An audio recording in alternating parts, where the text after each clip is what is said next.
And we're live. Are you How well hitting would the you double? stand each other if you lived in a 3-bedroom apartment? Man, it wouldn't take long for there to be some problems. And I'm going to tell you Oh, right off the man. bat, like there would be huge, like Woody snoring, frankly, would be a thing. Like, I would right? have Like, to get that I'm sorted out. imagining- Nobody I'm wants to live imagining with me.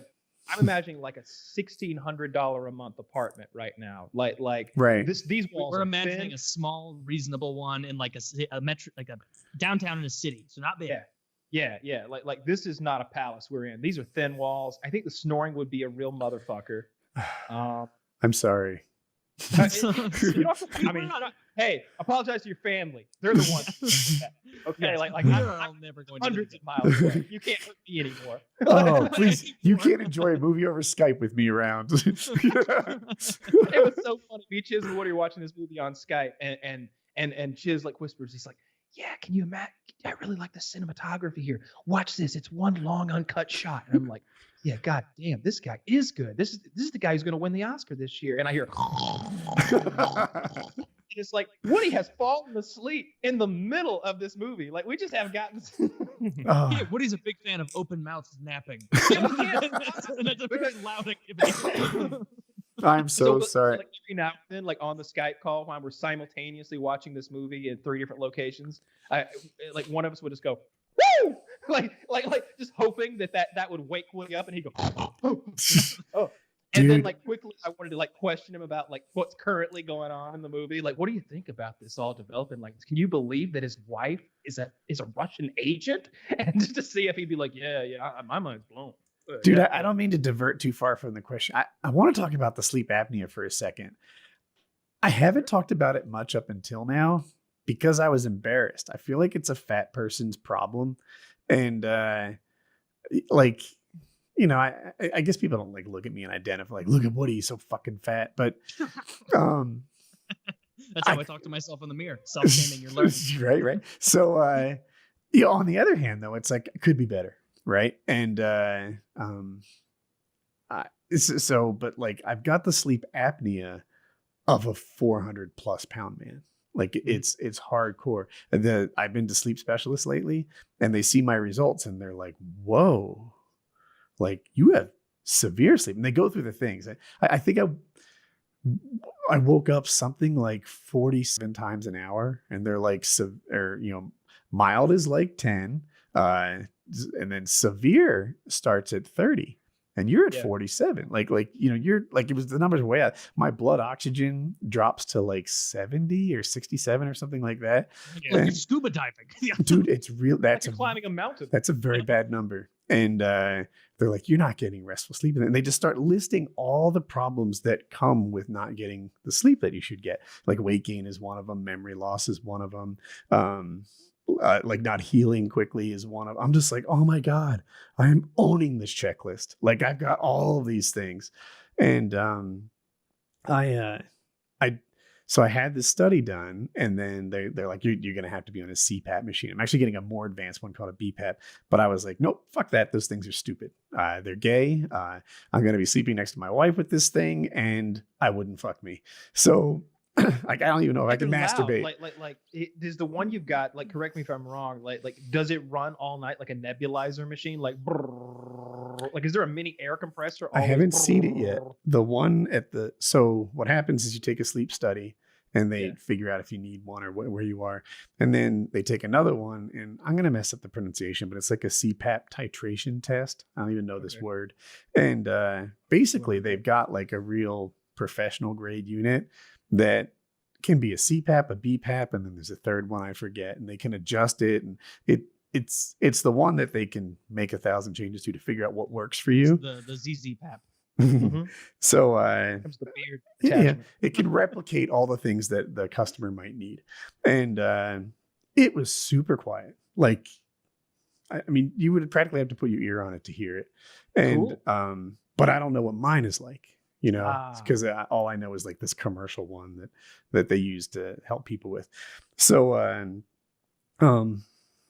people are talking about this stuff being like life-changing. Like I've got friends of friends and stuff like that who are like, oh, it fixed everything. And watch me know actors' names after this. Like, no, that won't happen. But but like memory loss and like the healing and I was starting to say, so I didn't want this machine because like again, I wouldn't fuck me. So we went to an ENT specialist. I was like, can we get like a surgery done? You know, like just fucking take my uvula and throw it on the floor, or like whatever it takes. And he looked and he's like, you know, like the surgery is successful half the time. And it's usually successful when like one person has a particularly weird trait, like, oh, your tonsils are gigantic. We'll just remove those. And that's clearly the problem. And he's like, there's 5 or 6 things that can cause this.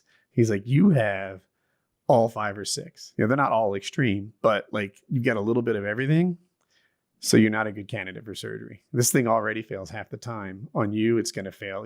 I think he said like... But you could like take care of one of those things, right? Like you could be like, all right, these tonsils, you know, they're pretty large. Let's get those removed and see where we're at. Oh, now you're only waking up 28 times a minute or something. Like you could work. Is that an option? Or you know, I thought of this too. And the ENT was like, I'll tell you what, if you were my brother, this wouldn't even be a conversation. He's like, you got to get the CPAP.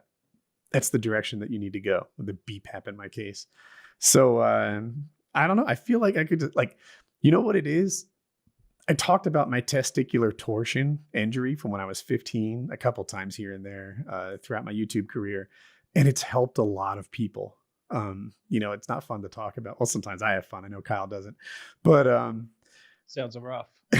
I kind of feel like if this thing works out for me and I tell people like, hey, if you're having these symptoms and this is what's up, and I bet there's people listening to this who's like significant other or wife or whatever, or saying your snoring is so bad, it's hard to live with you. If that's you, I'll let you know what this thing does for me. Like it might just be a miss or it might be life-changing. And you know how they do like fat acceptance bullshit movements where it's like, it's fine to be 600 pounds as long as you're arrogant about it. You could do it, but actually helpful and be like, you know, no reason to fear. I look scary, but it's just a machine, you know, no reason to fear the bomb. Whatever you say. But yeah, that would suck. Because I might be beating this sickness if I was getting good sleep. I'm sorry, Taylor. You were saying, I am. Got sleep. I'm really suffering, and supposedly next week I'll start on it. So we'll see what's what. I don't know. Everything's been running so slow, like scheduling wise, that when they told me that I'd have it in a week, I was just like, yeah, you're probably full of shit as usual. But we'll see. Well, I hope that all works out well for you. Yeah. So anyway, because you're a real snorer. Like we joke around about it a lot, but Woody snores very loudly. Like he's not the loudest snorer I've ever experienced, but he's on par with them. You know what I mean? Think of the loudest snore you've ever heard. Like it's about the same. And I feel bad. Like internally, I feel like it's my fault. Like you can't do anything about it. Right? Like it's not like I supposed to like, I don't know, work harder. Like I don't know how to like not be a snorer. It'd be like getting mad at a sleepwalker. Yeah, I've never been mad at it at all. DVDs again. It's like he doesn't know. He's just asleep. So anyway, it's not like you're like farting in your sleep and like every night, like as we're bedding down, you're smiling and pork and beans. Like, I love these beanie weenies. Dutch I like ovens. the chili kind. I have an uncle that almost died from not almost. Yeah, he could have died from sleepwalking. When he was in his, I guess, early 20s, maybe, there was a gigantic boombox on the top of like an armoire kind of thing in the living room. And he would sleepwalk and just walk around and like, I guess he would just grab things and like try and move them and then get bored of it and walk somewhere else and try and move things. And he did that. And this whole boombox fell and like cracked his skull while he was sleepwalking. Imagine a worse way to wake up than that. And you can't even be mad because you did it to yourself. Like it's your own fault, but it's not your fault.